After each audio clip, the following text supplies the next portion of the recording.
Alright, and we're back again with the 1970 Sears. So yeah, this thing started out, or at least I got it, thinking, it's going to be a parts tractor and I'm going to rip stuff off of it. This thing did just a little too well. Now, I just don't have the heart to rip it all apart and use it for its parts. I think we've actually got, not that I even need really a whole lot to finish that one off. Really all I needed was a gas tank for it, which I got from this one. I've got that cleaning and some carb cleaner. And that other tank that's on this one is just a spare one I use around the shop for testing stuff. But yeah, the thing did really well. I think any of the, sort of coughing and gagging it did, it was just some, it's some fine tuning with the carburetor. I haven't even played with the fuel adjustment screw on the carburetor. I just kind of slapped it all back together with that new float. And lo and behold, the thing ran. So I was really tempted, although I did cut grass with this thing. I'm going to get a video of me running it and cutting grass with it. It probably wasn't even that smart to really run the blades on it.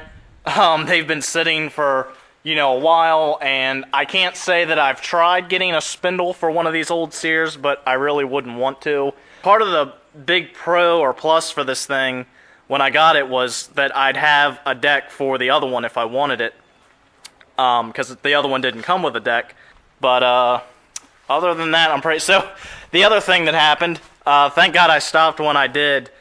So when we took off this vacuum pump for the carburetor, which was one of multiple problems keeping it from running, I thought that the vacuum line coming off to that pump, I thought, oh, well, I'll just unhook that. We don't need that. That'll be fine for right now. Well, luckily I stopped when I did because this thing proceeded to pump out just straight motor oil. It's all over the front. It's kind of, drooled down the front and off the frame and everything. So she pumped out a good half or so of her motor oil. Luckily, I caught it. Nothing got tore up. And, of course, feeling bad for it, I thought, well, let me just go ahead and drain the rest of it out and put some fresh motor oil in it. So that's what I did. So now she's got a motor oil change. And rather than getting a video of this thing cutting just as it is, I think I'm going to make the attempt to grease those spindles up so that they don't self-destruct if they haven't already. Yeah, so that's what we're going to do. So I started greasing up the spindles on this deck, and they've got little access ports right here for the two outer ones, but like an idiot, I started thinking, oh, the grease fitting must be either underneath the deck where the blade is or under this cover, because it certainly isn't on top of this shaft here, as you would think it is, but go figure, it's not on the shaft, it's actually on the pulley, hiding right there on that bottom thing. So, if you're watching this video, and you've made it to this part, and you know of a Sears mower you want to work on, keep that in mind.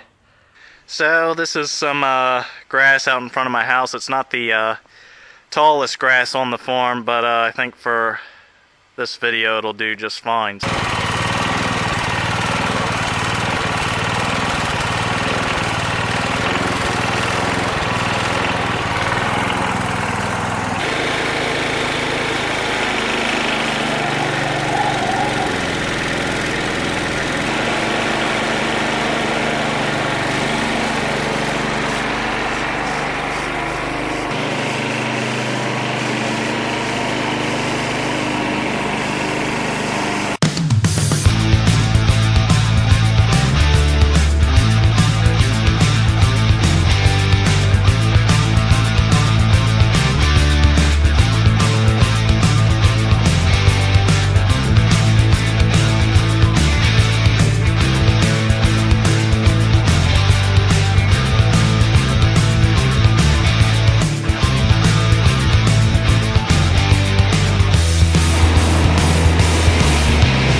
I don't know if you can see it, but she is smoking.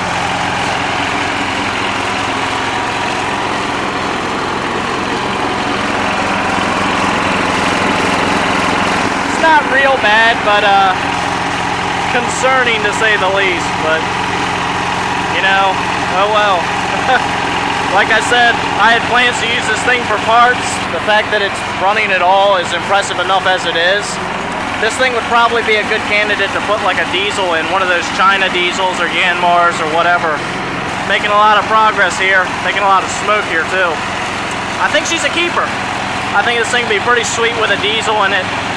And rather than, you know, chopping it all to hell, you know, the hood and everything, I've seen a lot of these guys do the conversions. They chop right through the hood to fit the intake in. I'm thinking keep this thing as stock as I possibly can and, you know, not chop the hood. I probably can weld up or machine up something for that intake so it doesn't have to, you know, go through the side of the hood. So, thanks for watching, and we'll see you next time. Played with my carburetor adjustment, and this is about as low as I can get her to run. Just wanted to get a quick video of her running and idling before we shut her down for good. I'll probably wind up selling the motor out of this thing. Like I said earlier, I'm seriously thinking as good a shape that this thing is in, she'd probably be a really good candidate for a diesel motor. Definitely a big success for today, but like I've said earlier, I think I started off one of these videos off by saying, or talking about the solid state ignitions and how you can't get those anymore. If you could get a solid state ignition, I would totally still invest in this motor, but the deal with these is it's not a matter of if it quits running, it's really just a matter of when. Then there you'll be with a motor that, you know, you rebuilt, you spent all kinds of money on, and then you have something like a solid state go up, and then you're stuck having to either do an HEI or just totally junk the motor. I don't want to see it wind up in a scrap pile somewhere, so there's a annual tractor show in my area. I'll probably take it to that auction there and sell it. That's going to do it for today, and I got a feeling you'll be seeing this lawnmower in probably future videos of mine, so stay tuned, and thanks for watching.